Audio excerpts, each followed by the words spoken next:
이게 디도서, 이 디모데 전후서 또 디도서를 목회 서신이라고 합니다. 목회 서신. 예, 젊은 아직도 젊고 어린 목회자 디모데에게 개인적으로 걱정이 되는 거예요. 예, 아비된 심정으로 영적인 아들 디모데에게 편지를 보낸 겁니다. 예. 그래서 이 디모데는 지금 에베소 교회에 담임 목사로 부임을 했어요. 근데 에베소가 어떤 곳이죠? 아데미 신전이 있는 우상의 도시란 말이에요. 아데미 신전이 있는 우상의 도시예요. 그래서 특별히 디모데전서를 보면 여자들에 대한 이야기가 나와. 왜냐 그러면 그 아데미 신전에 그 여신자들이 많았단 말이에요. 그들이 나쁜 행실을 많이 하고 다니기 때문에 그걸 조심하라는 의미에서 디모데전서를 읽다 보면 여자들에 대한 이야기가 나와요. 여자들은 조용하라, 잠잠하라, 그런 이야기들이 많이 나옵니다. 여러분, 이 디모데는 어떤 사람이냐 하면 루스드라 출신으로 아버지는 헬라인이고 어머니는 유대인이에요. 그런데 여러분, 이스라엘은요, 어머니가 유대인이면 다 유대인으로 인정을 합니다. 아버지는 취급을 안 해요. 아버지는 헬라인인데 어머니는 유대인이에요. 이 디모데가 그래요. 그게 어머니에게 믿음의 공부를 잘 했나 봐요. 그래서 이렇게 어린 나이지만 하나님 앞에 귀하게 쓰임받는 목회자로 세워졌다는 거죠. 이 순서를 한번 살펴보면 디모데전서가 제일 먼저 기록이 됐고요. 그 다음에 디도서가 기록됐고, 그 다음에 디모데 후서가 이게 기록됐어요. 목회서신이 세 개가 목회서신인데 제일 먼저 기록된 게 디모데전서, 그 다음에 디도서, 디모데 후서로 이렇게 순서대로 되어 있습니다. 그리고 디모데전서를 기록하고 2년 뒤에, 오늘 보면 디모데전서를 기록하고 2년 뒤에 로마 감옥에 이제 갇히게 돼요, 사도 바울이. 그리고 2년 후에 이제 디모데 후서를 그 로마 감옥에서 이제 편지를 쓰는 거죠. 예. 그래서 디모데 후서를 마지막으로 순교를 당하는 목배임을 당합니다. 그래서 이제 목회 서신이 무엇입니까 하면 세 가지인데 디모데전서, 디도서, 디모데 후서가 있다. 예. 우리가 디모데전서를 통해서 사도 바울이 세 가지를 외치고 있어요. 우리가 나중에 이제 성경 나만의 주석 만들기를 통해서 디모데전서는 우리에게 세 가지를 외치고 있습니다. 전체적인 외침을 한번 봅니다. 이렇게 할 거예요. 이게 듣기만 하시면 됩니다. 예, 바울이 디모데전서를 통해서 이 세 가지를 외치고 있는데, 첫째는 뭘 외치고 있냐? 예, 가짜 복음, 다른 복음과 싸우라. 예, 다른 복음과 싸워야 된다. 그러니까 그 디모데에게 이렇게 말합니다. 너는 나이가 비로도 어리고 목회 경험도 없지만 다른 복음과 싸워야 된다. 그래서 그 싸우라고 외치는 거예요. 싸워라, 싸워라, 싸워라. 예, 두 번째는 뭐냐 하면 교회의 질서를 바르게 지켜라. 교회의 질서. 교회의 질서가 무너지게 나면 다 무너진다. 그러니까 교회의 질서를 바르게 지켜라. 바르게 지켜라. 이걸 디모데에게 편지하는 거예요. 세 번째는 뭐냐? 잘 가르쳐라. 잘 가르쳐라. 예, 잘 가르쳐라. 여러분, 목회자가 가장 중요한 게 뭘까요? 예, 가장 중요한 게 뭘까요? 신방? 예? 아니면 위로해 주는 거? 아니에요. 목회자가 가장 잘해야 될 게 있으면요, 잘 가르치는 거예요. 가르치는 거. 그래서 오늘 사도 바울이 자기 그 영적인 아들 디모데에게 너는 가르치는 일에 최선을 다하라는 거예요. 잘 가르치는 그 은사를 달라고 기도하라. 그래서 사도 바울이 디모데에게 세 가지를 이 디모데 전서를 통해서 권면을 해주는 내용이 싸워라. 뭐가요? 다른 복음과 싸워라. 두 번째는 교회 질서를 잘 지켜라. 세 번째는 잘 가르치는 목회자가 되라. 여러분, 왜 이 목회 서신을 기록했는가 하면요, 디모데전서 3장 14절에 나와 있어요. 자, 디모데전서 3장 14절 볼까요? 내가 속히 내게 가기를 바라나. 예, 내가 속히 내게 가기를 바라나. 예, 에베소 교회에 지금 목회하고 있는 디모데에게 빨리 가기를 바라나. 이것을 내게 쓰는 것은, 자, 이 편지를 내게 쓰는 것은 만일 내가 지체하면 너로 하여금 하나님의 집에서 어떻게 행해야 할지를 알게 하려 함이니, 이 집은 살아계신 하나님의 교회요 진리의 기둥과 터니라. 아멘. 이게 사도 바울이 빨리 에베소에 가서 우리 디모데의 목회를 도와주고 싶어요. 그렇지만 상황이 예의치 않아서 바로 갈 수가 없다. 그러니까 내가 이 편지를 통해서 너에게 어떠한 목회관을 가져야 되는지, 어떻게 교회를 섬겨야 되는지를 빨리 편지로서 목회를 도와주기 위해서 보낸 편지란 말이에요. 그러면서 교회에 대해서 이렇게 정의를 내려요. 15절에 다시 보면 만일 내가 지체하면 바울이 지체하면 너로 하여금 하나님의 집에서 어떻게 행해야 할지를 알게 하랍니다. 너가 목회를 어떻게 해야지 바른 목회를 하는지를 가르쳐주고 싶은데 빨리 가서 가르쳐주고 싶은데 지금 내가 여의치가 않아. 그러니까 내가 이 디모데 전서라고 하는 이 편지를 보내서 빨리 어떤 목회자가 돼야 되는지를 너에게 가르쳐주고 싶어서 이 글을 보낸다. 그러면서 이 집은 교회는요 살아계신 하나님의 교회예요. 진리의 기둥과 터가 된다. 하나님의 교회 성도들을 어떻게 섬겨할 것인가를 말씀을 통해 가르쳐주고 있는 것이 디모데 전서라는 거예요. 여러분 디모데 전서는요 이 카이즘 구조로 되어 있어요. 카이즘 구조. 그럼 카이즘 구조는 뭐냐 하면 샌드위치 구조라고 해서요. 샌드위치 구조라고 해서 여러분 양쪽에 빵이 있어요. 샌드위치. 그러면 가장 중요한 게 뭘까요? 빵 안에 있는 재료란 말이에요. 그러니까 양쪽에 이렇게 빵을 2개 세워놓고 가장 중요한 것을 가운데다가 딱 담아놓는 것을 카이즘 구조 그래요. 디모데 전서가 그래요. 디모데 전서는 그러면 몇 장까지 돼 있죠? 6장까지 돼 있어요. 그럼 가장 중요한 장이 뭘까요? 샌드위치에서 안내기 장이 뭘까요? 4장이에요. 4장.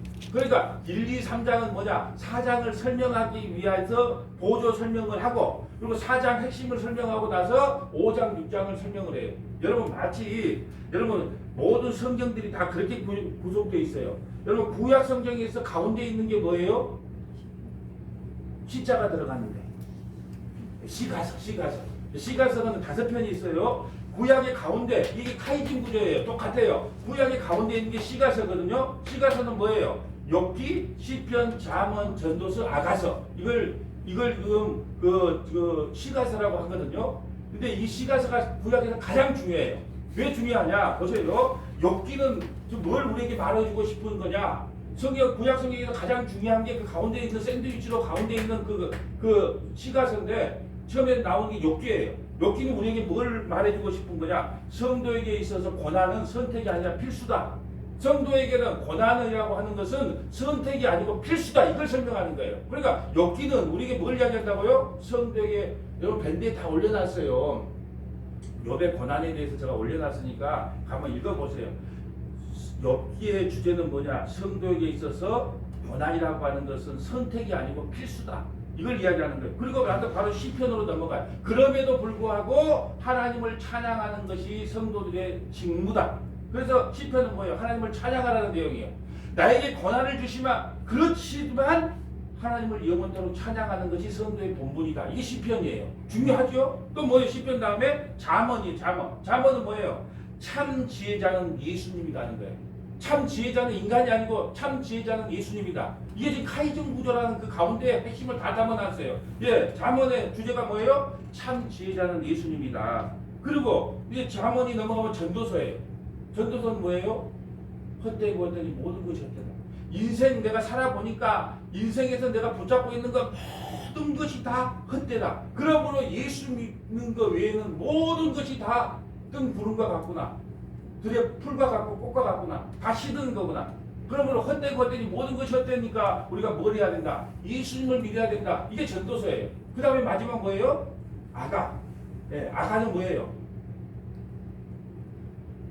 신부 대신 신랑 대신 솔로몬 신랑 대신 그 신랑을 만나야 온전히 내가 그리스도와 연합하여 이제 하나님 백성이 된다는 것을 설명하는 거예요. 솔로몬은 예수님을 상징하고 그 술라미 여인은 그 성도를 상징한단 말이에요.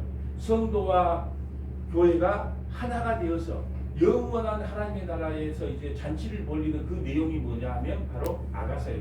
중요합니까? 안 중요합니까? 그러니까 가장 중요한 거 히브리 문법의 가장 중요한 것을 가운데다가 넣어요. 가운데다. 우리 그러면 신약 성경의 가운데는 뭐쯤 될까요? 로마서잖아. 로마서. 그러니까 그냥 우연히 만들어진 게 아니에요. 이 성경을 66권을 그냥 만든 게 아니란 말이에요. 성경 참 구약은 몇 권이에요? 구약은 몇 권? 39권. 신약은 39, 27권. 39권 중에서 가장 중요한 게 뭐다? 카이즘 구조. 가운데 게 가장 중요하다. 가운데가 뭐다? 시가서. 시가서가 뭐예요? 욥기, 시편, 잠언, 전도서, 아가서 이게 바로 구약에서 말하고자 하는 핵심이란 말이에요. 그리고 나서 신약성경으로 내보면 그 가운데쯤에 있는 게 뭐예요? 로마서. 로마서의 가장 핵심이 뭐예요? 의인은 오직 믿음으로 구원받는다. 믿음. 이 신칭은 우리가 구원받는 것은 믿음이다. 예. 이 성경이요 보면 볼수록 참 정말로 그 신묘마직하게 만들어 놓은 거예요. 가운데가 가장 중요해요. 가운데. 예. 그래서 살부자집 가면 셋째 아들은 셋째 딸은 보도 않고 듣고 간다잖아. 왜 그럴까요? 예? 항상 그때 정도 가운데 정도 같아. 셋째 딸은. 예? 보통 그때 되면 옛날에는 우리 한 5명, 6명은 기본으로 낳잖아요. 예? 그리고 뭐 셋째 딸이 제일 이쁜 것 같아. 내가 봐도 셋째 딸 그러면 그 인물 괜찮아요. 예. 그게 그 내가 우스갯소리로 하는 이야기고, 하여튼 가운데가 제일 중요한 거예요. 가운데가. 그러니까 오늘 그러면 그 디모데전서에서 제일 중요한 장은 몇 장일까요? 지금 4장 설명하려고 지금 카이준 구조 나오고 샌드위치 공법 나오고 그러는 거예요. 가장 중요한 게 4장이에요. 다 4장을 설명하기 위한 이 사전 예비 공장이다. 이렇게 생각하시면 돼요. 자, 보세요. 그럼 이제 1장부터 한번 볼까요? 1장은 뭐냐 하면 교회는 유람선이 아니다. 교회는 전투성이다. 그래서 싸워야 된다. 뭐가 싸워야 되냐? 다른 교훈과 싸워야 된다. 다른 교훈과. 다른 복음, 다른 예수, 다른 영, 이 다른 교훈하고 싸우라는 것. 다른 교훈과 싸우는 게 목회다. 디모데전서 1장 3절 볼까요? 내가 마게도냐로 갈 때에 너를 권하여 에베소에 머물러 한 것은 사도 바울이요 디모데를 보고 에베소에 머물러 목회하라고 말한 겁니다. 에베소에 머물러 한 것은 어떤 사람들을 명하여 다른 교훈을 가르치지 말며 다른 교훈, 그러니까 다른 교훈을 가르치는 사람이 있다는 거예요. 그러니까 목회에서 가장 중요한 게 뭐냐? 다른 교훈을 가르치는 자들과 싸워야 된다는 게 싸워야 된다는 거예요. 예. 그러면 다른 교훈이 뭐냐? 4절에 나와요. 신하와 족보에 끝없이 몰두하지 말게 하려 함이라. 이런 것은 믿음 안에 있는 하나님의 경륜을 이름보다 도리어 변론을 이는 것이다. 여러분 보세요.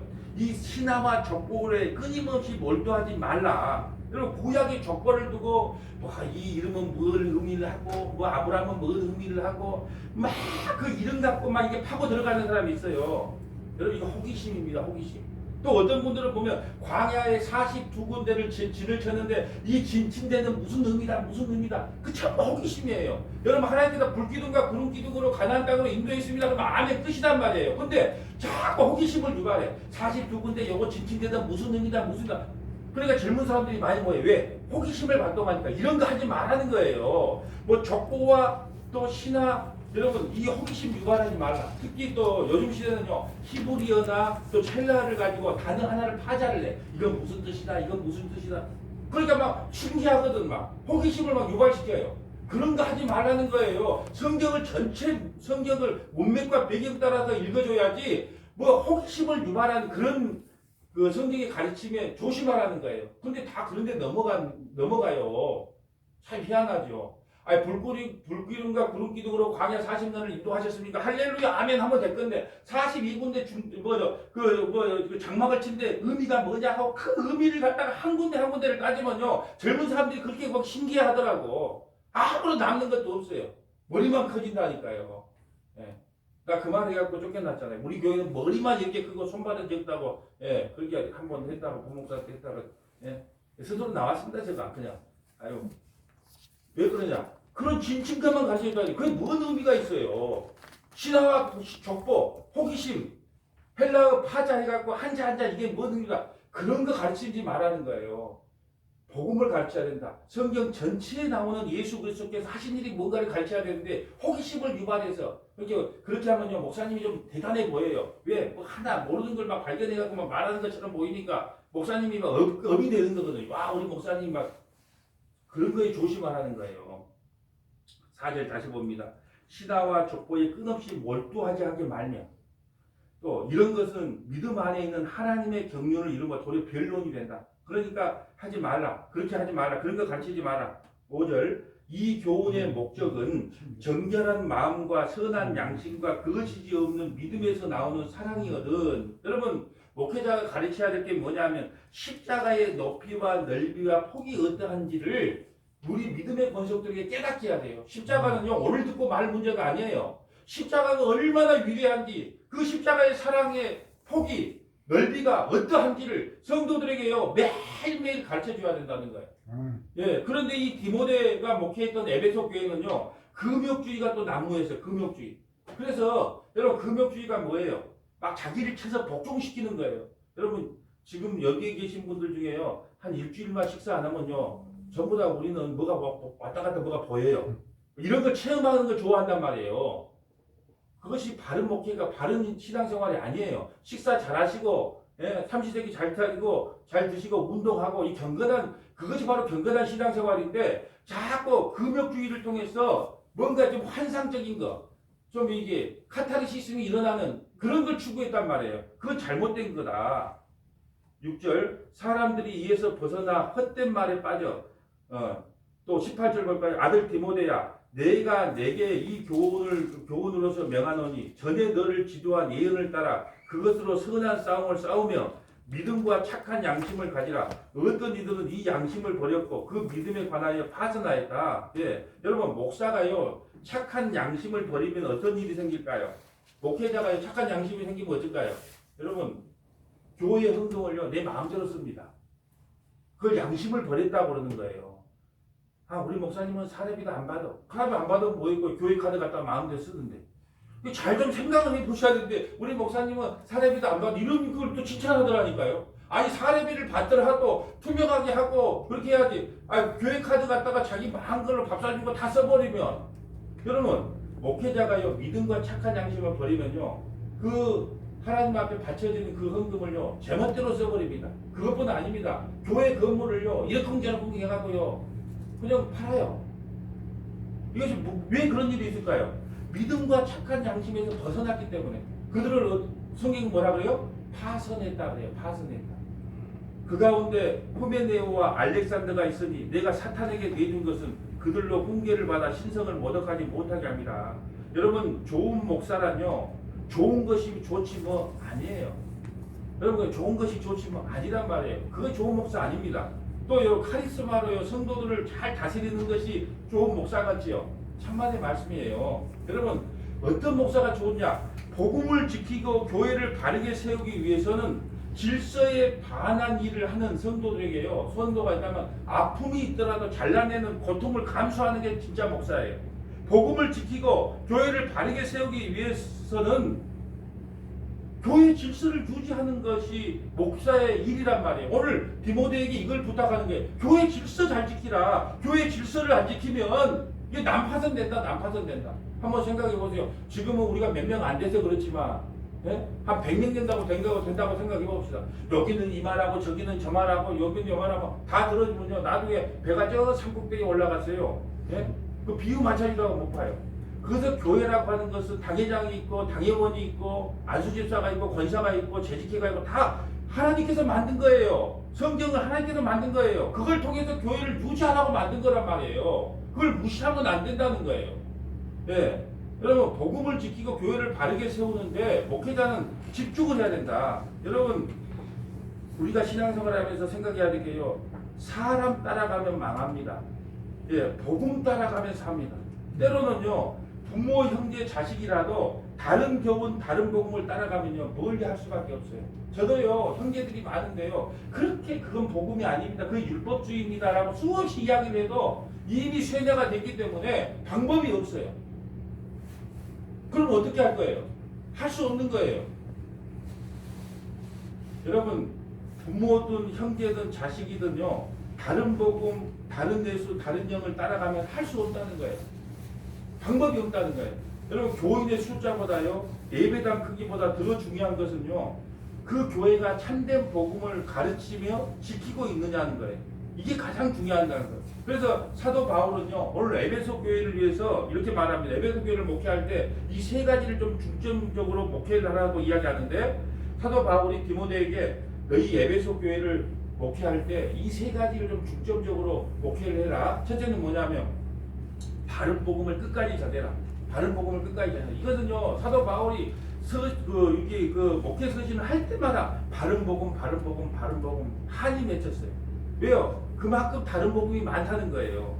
두 번째는 뭐냐면 선한 행실을 맺어라. 선한 행실을 맺어라. 여러분 선한 행실을 맺으라는 것은 뭐냐? 성도들이 말씀을 들으면요 변해야 돼. 변해. 근데 변함이 없어요. 여러분 교리는요 우리가 교리 공부 많이 했잖아요. 교리는 나무와 같아요. 삶은요 열매와 같아요. 근데 변함이 없어. 변함이 아무리 배워도 10년간 말씀을 들어도 변함이 없다. 그건 잘못된 신앙생활이다. 그래서 선한 행실의 그 열매를 맺기를 바라고, 세 번째는 뭐냐? 직분을 온전히 감당하라는 거예요. 직분을. 그러면 직분에 대한 이야기가 김원희 전생에 많이 나와요. 직분자를 세울 때 이렇게 되어야 되고 그 직분을 온전히 감당하라. 그래서 직분을 온전히 감당하라는 내용이 많이 나옵니다. 여러분 어떤 교회는 어떤 분들도 그래요. 교회 그 직분 때문에 말썽이 많으니까 어떤 분들은 그래요. 장로도 없애고 목사도 없애고 그냥 뭐 직분 다 없애고 그냥 성경 열심히 공부한 사람이 와서 설교하고 이렇게 말하는 사람이 있어요. 그럼 막 신선해 보이죠. 그러지 않아요?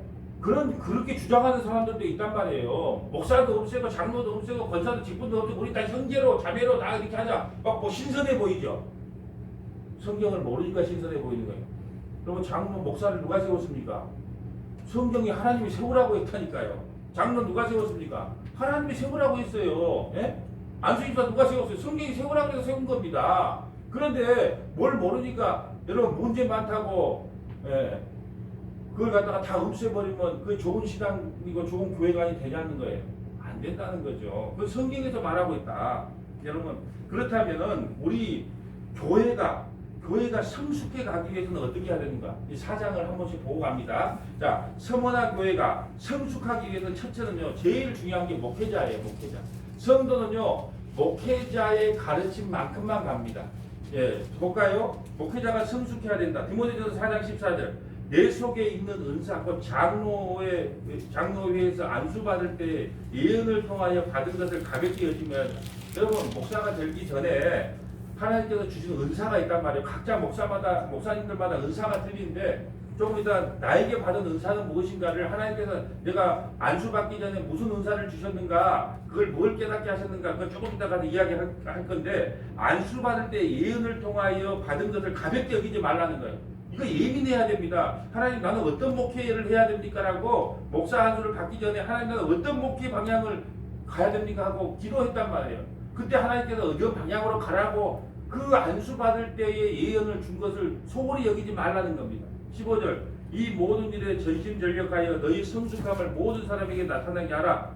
내가 내 자신과 가르침을 살펴 이 일을 계속하라. 이것을 행함으로 내 자신과 내게 듣는 자를 구원하리라. 성숙함은, 여러분 성숙함의 반대가 뭐예요? 어린아이예요. 어린아이.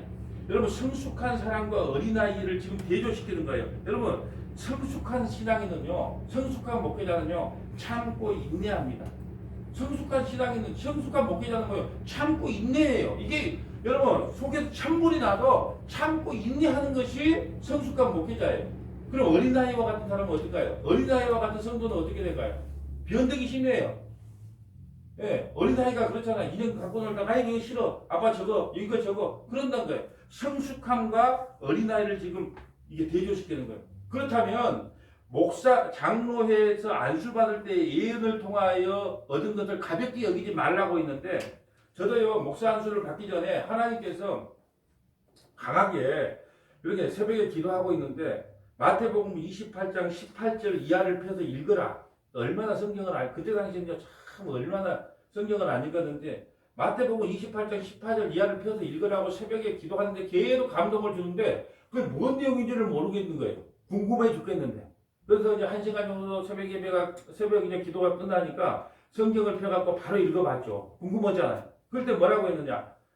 마태복음 28장 18절. 제가 옛날 성경에 보면, 최초의 성경에 보면 너덜너덜해요, 성경이. 거기다가 내가 몇 시에 하나님이 응답해 주신 구절을 하고 나 적어놨어요, 거기다가. 근데 그 내용이 뭐냐? 마태복음 28장 18절이 뭐냐? 예수께서 나와 말씀하여 이르시되 하늘과 땅의 모든 권세를 내게 주셨으니 그러므로 너희는 가서 모든 민족을 제자로 삼아 아버지와 아들과 성령의 이름으로 세례를 베풀고 너희가 너희에게 분부한 모든 것을 가르쳐 지키게 하라. 볼지어다 내가 세상 끝날까지 너와 함께 있으리라 하시니라. 아멘. 여러분 그래서 가르치고 지키게 해라. 이 말이 계속 내한테 떠오르는 거예요. 가르치고 싶어요. 그래서 내 목회 철학은 뭐냐? 교육 목회. 예, 교육 목회. 가르치고 지키게 해라. 이 성도들에게 가르치고 지키게 해라. 그래서 성경 나만의 주석 만들기를 통해서 저는 그래요. 성도들에게 성경을 바르게 가르치는 것이 내 사명이기 때문에 이렇게 소문났으면 좋겠어요. 정말로 성경을 바르게 배우기를 원하고 성경이 무슨 말씀을 하고 있는지를 한 번쯤은 좀 알아보고 싶다. 나는 성경을 배우고 싶어 미쳐버리겠다. 그러다면 어디를 소개시켜야 됩니까? 신땡땡이를 소개시켜줘야 돼요? 지금 그걸 안 가르쳐줬기 때문에 다 신땡땡이에 빠졌던 거 아닙니까? 목사님들이 그걸 잘 가르쳤다고 생각합시다. 목사님 이게 무슨 내용입니까? 아니면 성경이 뭡니까 하고 계속 가르쳤다고 생각해요. 아 신땡땡이에 왜 갑니까? 근데 중직자들이 성경을 배우고 싶어. 근데 성경을 안 가르쳐줘. 그냥 믿으래. 안 믿어지면 기도하래. 그러니까 궁금해 막 밑에서 막 알고는 싶고 배우고는 싶고 그래서 중직자들이요 어디로 갑니까? 아 어디 성경 잘 가르치는 데가 있대 한번 가보자. 처음에는 이제 모르고 가요. 근데 가다 보면 세뇌가 당해. 네. 그래서 가르치고 지키게 하는 사명이 교회에 아주 중요하겠구나. 네. 지금까지 어떻게 성경을 가르치고 하나님 뜻대로 살게 할까 이것이 목회 철학이었고요. 또한 모든 성도들에게요 목사에게 집중하지 않고 예수님께 집중하게 하려고요 몸부림쳤어요. 여러분 목사에게 집중할 필요도 없고요 장로님들께 집중할 필요도 없고 예, 성도들 뭐 힘있는 그 누구에게도 집중할 필요가 없어요. 신앙생활이라는 것은요 하나님께 집중해야 돼요. 하나님께. 예. 그러니까 목사는 그것을 중매쟁이 역할을 하는 겁니다. 목사는 중매쟁이 역할을 하고 빠지면 누구만 드러나야 돼요?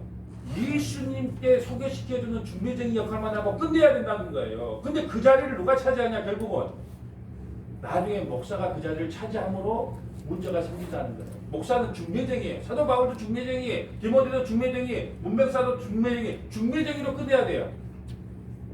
제가 사실 이번에 그 임직자 답사할 때 이 구절을 하려다가 너무 보편적인 것에서 시로 바꿨는데 네, 이 구절을 이야기해주고 싶었어요. 히브리서 12장 1절 이러므로 우리에게 구름같이 둘러싼 허다한 증인들이 있으니 모든 무거운 것과 얽매이기 쉬운 죄를 벗어버리고 인내로서 우리 앞에 당한 경주를 하며 믿음의 주여 또 온전하게 하신 이 예수를 바라보세요. 여러분 이겁니다. 예수를 나 바라보지 마세요. 나 바라보지 마세요. 장로님 바라보지 마시고 힘있는 교회 누구를 바라보지 마세요. 누구를 바라봐라? 예수를 바라보세요. 여러분 서문화 교회의 핵심이 이거예요. 예수 바라봐라. 예수 바라봐라. 예, 죽을 때까지 이거 외칠 겁니다. 나 바라보지 마라. 나 바라보면 예, 성길 나 꺾었다. 근데 성길 좋아 보입니까? 예? 우리 집사람한테 물어보세요. 성길이 얼마나 괴팍한지. 그게 절대 날 보면 안 돼요. 나는 하나님께서 주시는 은사를 가지고 열심히 연구해서 예수가 어떤 분인지 십자가가 무엇인지를 여러분에게 전하는 사람 중매쟁이에요. 여러분은 누구를 봐야 된다? 예수를 바라본다. 예수 어디 갔습니까? 네. 믿음이 온전치 하신 예수를 바라보자. 예수를 바라. 여러분 목회자가 첫 번째로 해야 될 일이에요. 목회자 바라보지 마세요. 예수님 바라보세요. 예수님 바라보세요. 네. 믿음의 주여 또한 온전하신 예수를 바라보자. 그는 그 앞에 있는 기쁨을 위하여 십자가를 참으사 부끄러움을 개의치 아니하시더니 하나님 보좌 우편에 앉으셨으니까. 또 하나는 뭐냐? 첫째는 예수님을 바라보십시오. 예, 답사를 다시 합니다. 예. 원래 이 답사를 해요. 여러분 목회자로서 여러분에게 권면합니다. 첫째는 목사 바라보지 마십시오. 예수님 바라보십시오. 두 번째는 십자가의 높이와 깊이와 폭이 어떠한지를 날마다 배우십시오. 예, 십자가의 높이와 깊이와 폭이 어떠한지. 에베소서 3장 18절 능히 모든 성도와 함께 지식에 넘치는 그리스도의 사랑을 알고 그 넓이와 십자가의 넓이 깊이 높이와 깊이가 어떠함을 깨달아 하나님의 모든 충만하신 것으로 너희에게 충만하게 하시기를 구하노라. 여러분 십자가의 그 높이 넓이 폭 깊이가 어떠한지 십자가가 무엇인 줄 아십니까? 여러분 성도들에게요 십자가가 무엇인 줄 아십니까? 그러면요 예수님이 그곳에서 우리를 구원한 그 십자가밖에 몰라. 그거는 0.001%밖에 모르는 거예요. 십자가예요. 그 높이와 넓이와 깊이가 이번에요 하늘의 영광과 땅의 영광이라는 제목으로 설교를 해요. 영광이라는 설교를 하는데 그 영광이 하늘의 영광이 뭐냐? 십자가만이 하나님의 영광이다. 십자가만이 하늘의 영광이다. 그러니까 그 영광은요 우리 세상에서 우리가 아무리 무슨 짓을 해도 하나님 그 영광 안 받는다. 하나님은 무슨 영광을 받냐? 그 십자가의 예수 그리스도의 그 영광만 받으신다. 그러니까 그 십자가가 무엇인지를요 목회하는 동안까지 계속 선명하게 가르치는 거예요. 두 가지를 기억해야 됩니다. 목사 바라보지 마십시오. 예수님 바라보십시오. 두 번째는 십자가의 높이와 깊이와 넓이가 어떠한지 날마다 그 십자가의 사랑을 배워가야 됩니다. 이게 성도가 가야 될 길이고 목회자가 해야 될 일이라는 거예요. 그래서 가르치는 일에요 생명을 거는 겁니다. 제가 금요 성경 공부 성경 나만의 주석 만들기를 통해요 교회 개혁의 바람이 일어날 걸 저는 확신합니다. 예, 교회 개혁의 바람이 왜요? 제가 말씀드렸잖아요. 종교 개혁이 어떻게 일어났다고요? 사제들 신부들만 성경을 해석했는데 성경을 가지고 있었는데 모든 성도들에게 성경이 보급됨으로 말미암아 종교 개혁이 일어났어요. 근데 성경을 갖고 있으면 뭐해? 해석할 줄 모르는데 성경을 여러분에게 성경 다 갖고 있어도 이게 뭔 말인지를 몰라. 해석을 못해. 그러면 이게 무슨 소용이 있겠습니까? 여러분 스스로가 성경이 무엇인가를 안다면 거짓 목사, 거짓 선지자, 거짓 교주들이 나타날 수가 없어요. 성경이 뭐라고 말하는데 근데 모르기 때문에 이단에 빠지고 다른 교훈에 빠지지 아니하고 다른 교훈에 빠지는 겁니다. 디모데전서 4장 1절 볼까요? 4장이 제일 중요하다 그랬습니다. 디모데전서 4장 1절. 그러나 성령이 밝히 말씀하시기를 후일에 어떤 사람들이 믿음에서 떠나 미혹하는 영과 귀신의 가르침을 따르리라 했습니다. 여러분 보세요. 교회 안에요. 믿음에서 떠나 미혹하는 영과 귀신의 가르침을 미혹하는 영. 여러분 보세요.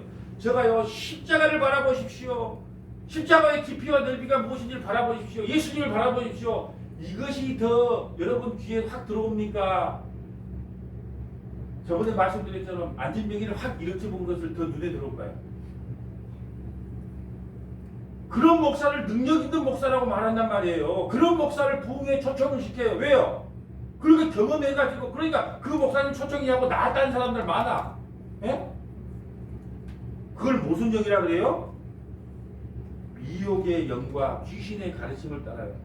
여러분 우리 목사님 우리 교회 하지 마세요. 우리 목사님 우리 교회 하는 순간에 우리 주님은 어디 간데 온데 간데 없어요. 저도 내 자신한테 그렇게 말하기가 참 그래요. 아니 나 좀 존경해 주세요. 뒤에 보면 내 존경하라는 말 나와요. 그 말도 할긴 할 겁니다만은 우리 목사님 우리 교회에 나오면 우리 주님은 어디 갔습니까? 여러분 또 하나 제가 생각할 걸 말씀드릴게요. 이 강대상은 뭐 하는 곳인가요? 얼마나 우리가 지금까지 신앙생활을 할 때 생각이 없었는지 한번 제가 말씀드려요. 여러분 이 강대상은 뭐 하는 곳인가요?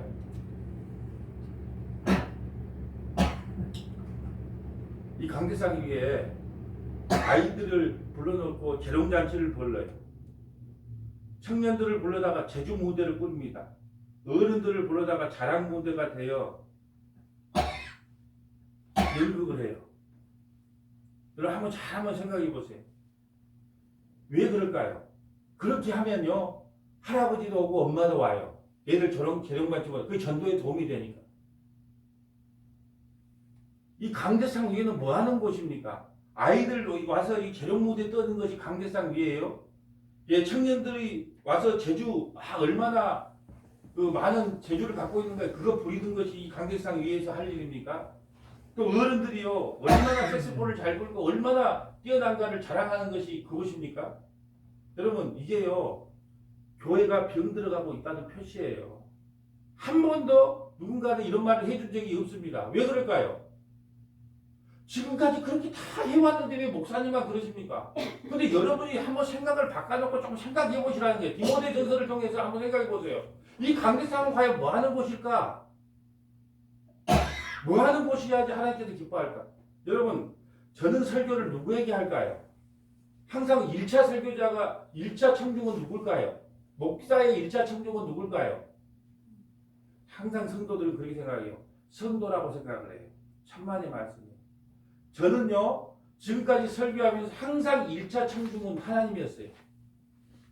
1차 청중은 하나님이고 2차 청중이 성도입니다. 그러니까 딴 말을 못하는 거예요. 1차 청중은 뭐냐? 설교 시간에 1차 청중은 무조건 하나님이 이곳에 계셔서 지금 내가 말하는 말씀을 듣고 계신다는 거예요. 1차 청중은 하나님이세요. 그렇게 딴 말을 할 수가 없어요. 하고 싶어도 못해. 내가 깨달은 것을 아니 전하고는 할 수가 없어요. 2차 청중이 여러분이고 1차 청중은 하나님이란 말이에요. 이 강대상은요, 시대상과 같은 거예요. 시대상에다 하나님의 말씀이 선포됐던 것이 그 시대산인 것처럼 이 강대상은 뭐냐? 하나님의 말씀이 선포되는 이 시대산이 이 강대상이란 말이에요. 그러니까 다른 데서는 농담을 하고 뭐 장난도 쳐도 이 강대상에 올라오면은 시대산에다 하나님의 말씀을 대언하여 선포한다는 거예요. 이걸 1차로 누가 듣고 계시냐? 하나님이 듣고 계셔. 1차, 그래 내가 설교 준비할 때요. 우리 집사람은 알아요.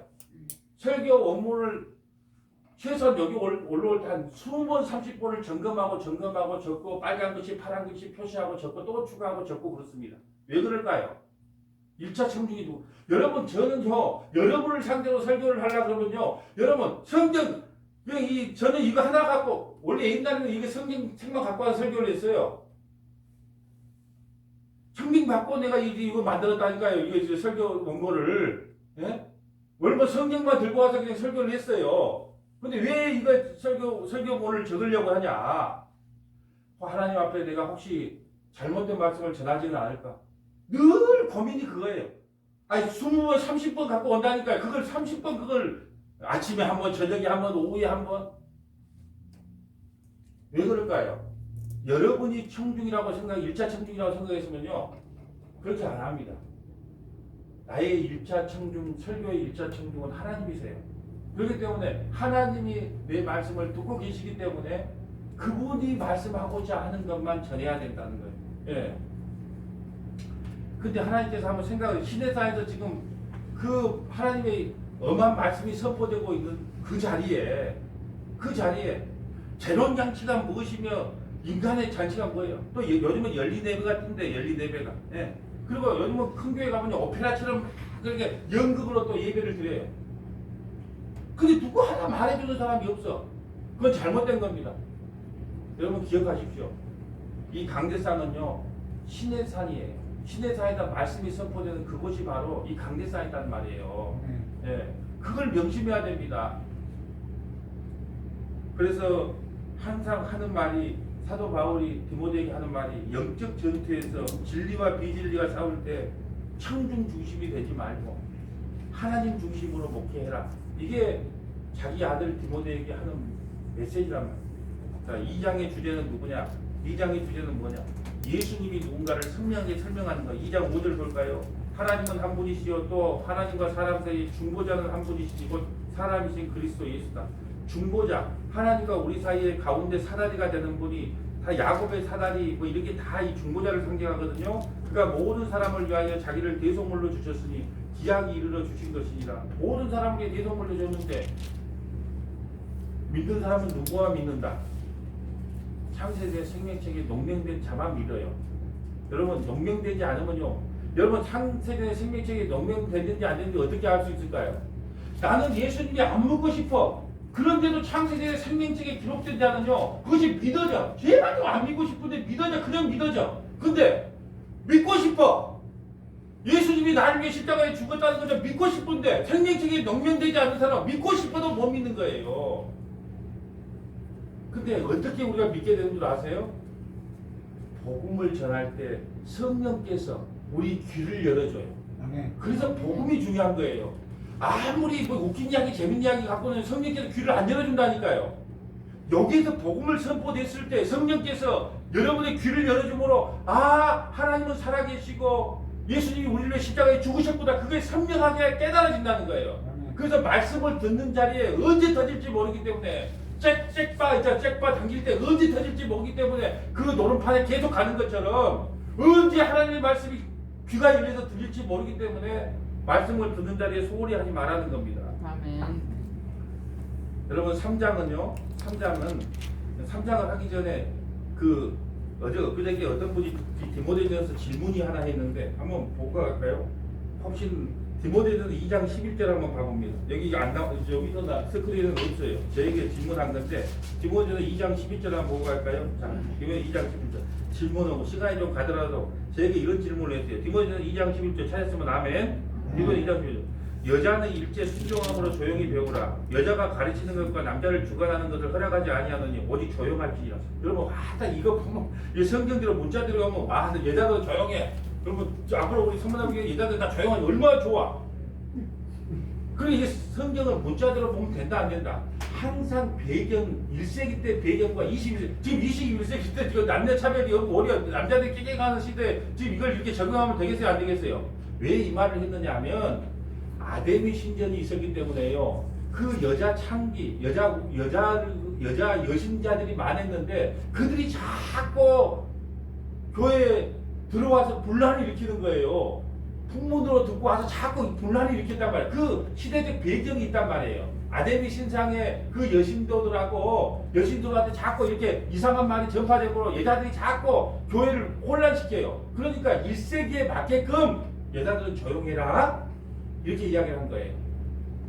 성경대로 문자대로 보면 지금 여자들 다 조용하고 있어야 돼요. 근데 지금 교회는 여자들이 끈끈을 쥐고 사는 세상인데 성경대로 적용할 수가 없어요. 근데 15절을 질문했더라고요. 그러나 여자들이 만일 정숙함으로 믿음과 사랑과 거룩함에 가면 그의 해사람으로 구원, 그의 해사람을 여자가 해사람으로 구원을 얻는다는 말이 무엇입니까? 이걸 질문하더라고요. 여자가 해사람으로 구원을 얻는다는 게 그게 무슨 뜻입니까? 이것은요 창세기 3장 15장 16장에 여자의 후손으로 오실 예수 그리스도께서 여자의 몸으로 와서 우리를 구원시킨다는 의미예요. 이 구절의 내용이요. 여자들이 정숙하라. 믿음과 사랑과 거룩함이 가면 그의 해서남으로 뭐예요? 여자가 예수님은 누가 낳아요? 여자가 낳았잖아요. 여자가 낳았잖아요. 그 여자가 낳은 자가 누구예요? 예수님이란 말이에요. 그 예수님을 통하여 구원의 기쁨을 맛보게 된다라는 의미가 이 15절의 의미다. 여러분은 질문을 안 했지만 그 질문이 생각나서 이제 말씀을 드립니다. 자, 그러면 디모데전서 3장은 뭘 이야기하냐? 교회 중직자들, 목사, 장로, 안수집사, 권사가 어떻게 신앙생활을 해야 되는가? 그걸 지금 시대로 이야기를 할게요. 자, 3장은요, 중직자들이 어떻게 신앙생활을 해야 되는 고면인데 지금 시대에 맞게 이야기할게요. 네 가지만 이야기합니다. 첫째는 말씀의 자리에 빠지지 말라는 거예요. 이걸 다른 말로 예배 자리에 빠지지 마. 중직자들 예배의 자리, 말씀의 자리를 빠지지 말라는 거예요. 언제 잭바가 터질지 모르고 언제 성령께서 귀를 열어줘서 아이고 십자가의 높이가 깊이가 그런 거였어. 그러니까 말씀을 듣는 그 예배의 자리를 놓치지 마라. 두 번째는요, 기도의 자리를 놓치지 마라. 기도의 자리.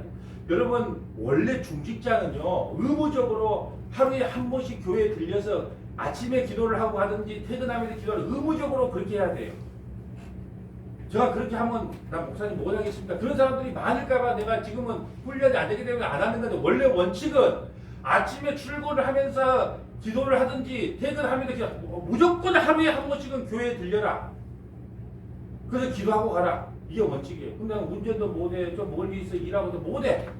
원칙을 이야기하는 겁니다. 그러라고 한 게 아니고 또 과대기 검사 잘못 받았는가 보다. 그러면 안 된단 말. 원칙을 이야기하는 거예요. 이게 내 말이 아니고 이미 지금 큰 교회에서는요. 그 담임 목사 카리스마 있는 담임 목사님은 이렇게 말. 장로, 안수집사, 권사님들은 성 하루에 한 번씩 와서 교회에 들렸다 가세요. 그렇지 않으면 그거 내려놓으세요. 얼마나 나도 막 그러고 싶어. 엄마. 예? 근데 그게 나쁜 게 아니에요. 그렇게 교회를 사랑하고 교회에 헌신하는 마음이 있다는 거예요. 그게 지나가다가 아이고 우리 목사님 저기 계시나 쏙 가는 게 아니고 나는 저 안에 있으니까 언제든지 지나갈 때 오면 가서 기도하고 가고 그게 당연한 거란 말이에요. 기도의 자리를 놓지 마. 세 번에 봉사 헌신하라. 봉사 헌신. 이게 지금 교회 중직자들이 고민하는 거예요. 이 시대에 맞게 봉사하고 헌신의 자리에 있어라.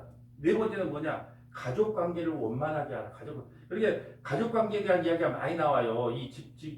그 중직자들 이야기가 가족 관계를 원만하게. 왜냐하면 가족 관계가 원만하지 않으면 늘 신앙생활 할 때도요 마음 한구석이 무거워요. 그렇죠? 그러니까 가족 관계를 원만하게 하라. 자, 이제 4장 핵심에 다시 한번 이제 보고 맞으려고 해요. 4장 핵심. 자 보세요. 목회자는 평생 이것을 놓지 말아야 된다. 디모데후서 4장 13절. 내가 이를 때까지 내가 사도 바울이 너에게 갈 때까지예요. 디모데에게 이렇게 고민합니다. 읽는 것과 뭘 읽어야 돼요? 성경. 그때는 이제 신약 성경이 안 나오는데 구약 성경 읽는 것과 또 권하는 것과 권하는 거요. 좋은 게 아니고 권사님, 지사님 그렇게 하시면 안 됩니다. 가슴이 아프지만 권면해야 돼요. 권하는 것과 가르치는 것에 전념하라. 목사는 뭘 잘해야 된다고요? 성경을 열심히 연구해야 됩니다.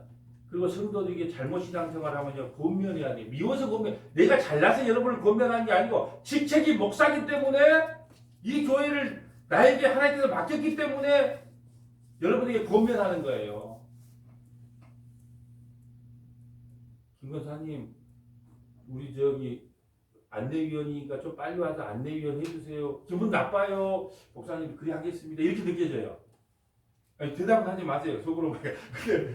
권면하는 거예요. 이렇게 목사이기 때문에 그걸 나쁘게 받지 마시라는 거예요. 여러분 우리가 자식들 키워봐서 알잖아요. 자식한테 왜 잔소리 합니까? 술 먹고 운전하지 마라. 왜 합니까? 너무 새끼면 안 해요. 내 새끼니까 이야기하는 거예요. 목회자도 맞아요. 서문화교회 권석이교회 이야기하니 너무 교회 성도들한테 내가 뭐라고 일찍 나와라 늦게 나와라 성경 읽어라 왜 잔소리를 합니까? 권면하는 것. 세 번째는 가르치는 거예요. 열심히 가르쳐라. 이 세 가지를 죽도록 하는 것. 그래서 목사는요 죽도록 연구해서 바르게 전하고 잘못한 선도가 있으면 교회 공동체 앞에서요 교회를 바르게 세우기 위해서 권면해 나가야 됩니다. 권면해 나가야. 여러분 교회 일꾼 중에서는요 꼭 두 가지 일꾼이 있어요. 어떤 일꾼이 있을까요? 법으로 하는 일꾼이 있고 은혜로 하는 일꾼이 있어요. 법으로 하는 일꾼과 은혜로 하는 일꾼이. 여러분 저는요 여러분 모두가 은혜로 하는 일꾼이 되기를 원합니다. 그럼 법으로 하는 일꾼은 뭘까요? 법으로 하는 일꾼은 뭘까요? 예. 내가 이걸 했는데 왜 몰라주냐? 큰 소리를 빵빵 하는 거야. 항상 자기가 뭘 했는가가 차 있어. 그러니까 내가 교회 한 것이 뭔데? 교회를 위해서 뭘 했는데 어떻게 이렇게 했는데 왜 목사님은 이걸 몰라줍니까? 왜 장로님이 이걸 몰라줍니까? 뭘로 했기 때문에? 법으로 했기 때문에. 그럼 은혜로 한 사람은 어떨까요? 은혜로 한 사람은요? 하나님께서 나에게 주셨기 때문에 내가 할 수 있습니다. 하나님께서 나에게 베풀어 주셨기 때문에 내 일을 감당할 수 있습니다. 그렇기 때문에 내 자랑이 없습니다. 이런 사람은요 은혜로 헌신하는 사람이에요. 그렇기 때문에 여러분 은혜를 받지 않으면 차라리 봉사하지 말라고 이야기하는 거예요. 왜요? 나중에 반드시 문제가 생겨요. 여러분 은혜의 일꾼은요 뭘 해도 하나님이 주시기 때문에요 조용히 섬겨요. 조용히 섬겨요. 그렇기 때문에 저는 여러분 모두가 은혜의 일꾼이 되기를 축복합니다. 네. 그리고 또 하나 고민합니다. 여러분 서문화 교회에서 전하는 복음이 진짜 복음 같다고 느껴지면요 나가라고 해도 안 나가야 맞고 만약에 서문화 교회에서 전해지는 복음이 아니라고 생각하면 목사님이 한 분이 붙잡아도 나가야 됩니다. 그걸 잊어서는 안 돼요. 아니 복음은요 내가 죽느냐 사느냐의 문제란 말이에요. 감정과 기분과 이성의 문제가 아니고 복음이란 건요 죽느냐 사느냐의 문제예요. 그래서 서문화교회에서 전해지는 복음이 진짜 복음이면 나가라 해도 안 나가야 될 것이고 서문화교회에서 전해지는 복음이 가짜라면 나가지 말고 목사님 붙잡아도 나가야 돼요. 그것이 여러분이 살 길이라는 거예요. 예. 그러면서 디모데후서 4장을 마치고 5장은요 늙은이를 꾸짖지 말고 권하되 아버지에게 하듯 하며 젊은이에게는 형제에게 하듯 하라. 여러분 보세요. 저는요 아버지가 디엠교회 목사라고요 자기보다 연장자를 막대했어요. 정말 세상 말로 싸가지 없게 목회하는 사람들을 많이 봤어요. 여러분 보세요. 아니 인재 전도사 인재 목사 받아갖고 나이도 몇 살 안 돼. 그런데 자기보다 훨씬 연장자인데 그냥 막대해요. 말도 비슷하게 반말하고. 여러분 왜 그럴까 내가 생각을 해봤어. 자기가 영적인 리더자인 줄 알아. 전도사가요 목사가 영적인 리더다라고 하는 자만감이 있기 때문에 연장자를 무시하는 거예요. 여러분 무당집에 가봤습니까? TV로만 봤어요. 무당집에 가면 8살짜리 애기 동자가 있어요. 74분의 노인이 동자님 우리 아들 어떻게 되겠어요? 걱정하지 마! 8살짜리 동자가 70 먹은 노인한테 반말을 해요. 근데 그걸 당연하게 받아야 된단 말이에요. 내가 그걸 보면 나이 타는 전도사, 인자 목사 된 부목사가 이제 자기보다 한참 연장자가 있어요. 근데 마치 영적인 리더가 되는 것처럼 건방지고 버릇없고 나 그런 걸 너무 많이 봤어요. 그때 내가 뭔 생각이 든 줄 아세요? 여기가 무슨 또 무당집에 전 보는 곳인 줄 아냐. 8살 애기 동자한테 가갖고 70살 보고 할머니가 우리 아들 어떻게 되겠냐고 반말 찍찍하고 꼭 그렇게 느껴지더라고요. 그러지 마라. 절대로 늙은이를 꾸짖지 말되 아버지에게 하고 젊은이들에게 대할 때는요 자매에게 대하듯 하라. 자 이제 6장까지 왔습니다. 영적 아들 디모데에게요 아비의 심정으로 권면을 합니다. 쭉 한번 읽어줄게요. 목회자는 이렇게 대해야 된다. 아들에게 6장 5절 봅니다. 마음이 부패해지고 진리를 잃어버려 경건의 이익을 강도로 생각하는 자들의 다툼이 일어나느니라. 그러나 자족하는 마음이 있으면 경건은 큰 유익이 되느니라. 여러분 돈을 찔러도 안 넘어가야 돼요. 높은 자리 준다 그래도 안 넘어가야 됩니다. 대역교회 자리 준다 그래도 안 넘어가야 돼요. 이런 사람을요 세상은 감당하지 못해요. 어떤 사람을요? 자족하는 사람. 여러분 지금 오늘 가면 이번에 보일러 높이 뜨고 다 죽으실 때 있죠? 목욕하고 싶은데 난 돈이 없어하고 찬물에 집에 가면 목욕할 분들이 있나요? 여러분 자족하면요 행복해져요. 자족을 못하니까 늘 염려, 근심, 불안이 나오는 거예요. 그래서 자족하는 마음은 경건에 큰 이익이 된다 그래요. 우리가 세상에 아무것도 가지고 온 것이 없으면 또한 아무것도 가지고 가지 못한다. 그래서 수위에는요 주머니가 없어요. 우리가 먹을 것과 입을 것이 있으면 족한 줄 알아. 여러분 이거 목회자 서징이가 목사만 이렇게 살아야 돼요. 성도들도 이렇게 살아야 돼요. 많이 대제사장이라며요. 여러분 우리 이제 다 많이 대제사장이니까 여러분도 이게 같이 적용되는 겁니다. 목사만 필요한 게 아니에요. 꽉 불리한 거 빠져나가고 그건 목사님이 그렇게 하고 좋은 것은 여러분이 취하고 나쁜 거 다 목사 보고 하라 그러면 안 돼요. 이제 우리는 포지션만 틀리다고 내가 말씀드렸는데 우리 다 제사장들이에요. 그렇기 때문에 먹는 것과 입은 것이 있으면 족한 줄 알고 보하려고 하는 자들은 시험과 물모가 여러 가지 어리석고 해로운 욕심에 떨어지나 곧 사람으로 파멸과 멸망에 빠지게 하는. 여러분 왜 우리가 사업이 망하고 왜 우리가 사기를 당합니까? 부하려고. 여러분 저도 사기 당해보니까요 내가 욕심이었다는 걸 알게 돼요. 욕심. 내가 욕심 때문에 그랬구나. 다 사기는 왜 당한다? 욕심 때문에 당해. 10절 돈을 사랑함이 일만하게 뿌리가 되나니 이것을 탐내는 자들은 미혹을 받아 믿음에서 떠나 많은 거짓말. 여러분 돈을 여러분 왜 교회를 세습해 줄까요? 원인은 돈이에요. 네. 왜 교회를 분리시키고 부절시킬까요? 결국 돈이에요. 돈. 그러니까 돈을 사랑함이 일반하게 뿌리가 된다는 게 누가 여러분에게요 좋은 사업 아이템이 있다고 이렇게 제안하면 아이고 그래 고마워 이런 정보적으로 좋아한다. 당신 가족이나 열심히 해. 이렇게 해야죠. 어머 그게 뭔 소리요? 그 좋은 정보 그래 넘어가면 된다 안 된다? 사기를 당해봐야 알겠어요. 이 설교 듣고 그냥 안 당할랍니까? 여러분 욕심은요 이미 우리에게까지 정보가 넘어온 건 정보가 아니에요. 네? 그래. 여러분 돈을 사랑하면 일만하게 뿌리가 되니까요. 돈 갖고 유혹하면요. 당신네 가족이나 자식들한테 많이 정보 주세요. 그거 말해야 됩니다. 11절 오직 너 하나님의 사람아. 여러분 저도 여러분에게 이렇게 말해주고 싶어요. 오직 너 하나님의 사람아. 바울이요 디모데에게 오직 너 하나님의 사람아. 여러분 얼마나 표현이 좋습니까? 오직 너 하나님의 사람아. 우리 장로님한테 제가 오직 너 하나님의 사람아. 여러분 이 표현 하나면 어떻게 해요? 오직 너 하나님의 사람아. 여러분 얼마나 기쁩니까? 네? 안수지사님께 제가 오직 너 하나님의 사람. 여기다 성경에 너라고 해서 내가 반말한 게 아니에요. 오직 너 하나님의 사람아. 네, 이거 하나 들으면 족하다는 거예요. 이것을 피하여 의와 경건과 믿음과 사랑과 인내와 원을 따르며 믿음의 선한 싸움을 싸우라. 영생을 취하라. 이를 위하여 내가 부르시면 여러분 믿음의 선한 싸움을 싸우래요. 이제 서문화 교회가 할 일입니다. 믿음의 선한 싸움을 싸우라.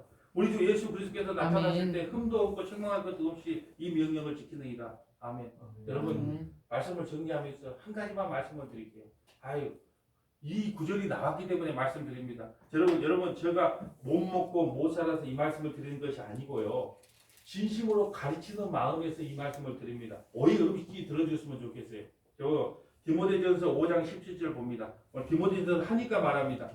잘 다스리는 장로들은 배에다 존경할 걸로 알 때 보세요.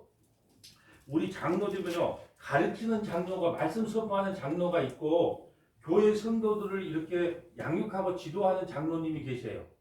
예? 지금 당회장님은 뭐냐면 양육하고 말씀을 가르치는 분을 말하고, 요 앞에 부분은 뭐냐, 다 잘 다스리는 장로는 너예요. 우리가 보면 당회원을 말하는 거고, 또 말씀과 가르침에 수고하는 이들에게 더 말씀과 가르침에 수고하는 자가 누굴까요? 당회장 목사님, 말씀을 가르치는 목사님을 이야기하는 거예요. 그러면서 18절, 성경에 이르되 곡식을 밟아 떠는 소의 입에 망을 씌우지 말라 하였고 또 일꾼이 그 싹을 받는 것이 마땅하다 하였느니라. 여러분, 목사가 진리만 전하고 바른 목회하고 성도들을 위해 늘 기도하는 목사가 되기를 원하시죠? 아멘 할 때까지 하랍니다. 목사가 진리만 전하고 바른 복음만 전하고 성도들을 위해 늘 기도하는 목사님이 되기를 원하시죠? 아멘. 그럼 어떻게 해야 될까요? 목사님의 가정을 책임져야 되겠다는 그런 마음의 자세가 있어야 된다는 거예요. 다시 말씀드리지만 제가 없어서 이런 말씀드린 게 아니라 그랬어요. 신앙 공동체가 바르게 세워지기 위해서는요, 최소한 목사님 부부 가정이 이게 부부 둘이 사니까 그분들이만이라도 살아갈 수 있는 그걸 신앙 공동체에서 책임을 져줘야 된다는 거예요. 목사님 가정 하나 책임져 주지 못한 공동체가 바른 목회를 원한다면 그건 성경적인 것이 아니라는 거예요. 제가 다시 오해 없이 듣기시기 바랍니다. 제가 없어서 그런 말 하는 것도 아니고 혹시 뭐 더 좀 달라고 그런 말 하는 것도 아니고, 항상 신앙 공동체로서 여러분들이 그 마음을 갖고 계셔야 된다는 거예요. 왜요? 여러분 보세요. 지금은요, 많은 목사님들이요, 코로나19 때문에 공단의 일원직을 다니고 대리 운전을 하고 심지어 박스를 주고서 교회를 유지시키는 목사님이 있어요. 여러분 한번 잘 생각해 보세요. 그러면 성경 연구는 언제 하고 성도들을 위해서 기도는 언제 할 것입니까? 여러분, 그러면 오히려 그것이 신앙 공동체의 마이너스가 되는 요소예요. 목사님은 말씀과 기도 전무해서 우리를 위해서, 우리 가정을 위해서 쉼없이 기도해 주세요. 그리고 성경 말씀을 열심히 연구해서 바른 말씀을 좀 전해 주세요. 나머지 것은 풍족하지는 못하겠지만은 그래도 내가 목사님 삼시세끼도 드실 수 있게끔 우리 공동체에서 책임질게요. 이게 바른 관계란 말이에요. 그걸 잊어서는 안 된다는 거예요. 여러분, 여기 오신 분들 다 중직자들이에요. 그러니까 그런 마음들을 품고 신앙생활을 해야 된다는 겁니다. 여러분, 그것이 우리 신앙 공동체의 유익이 됩니다. 말씀을 정리합니다. 영적 전쟁은요, 진리와 비진리의 싸움이고 죽느냐 사느냐의 문제입니다. 말씀과 기도로 우리 중직자들이 무장하여 서문화 교회를 바르게 세워나가기를 주님의 이름으로 간절히 축복합니다. 네.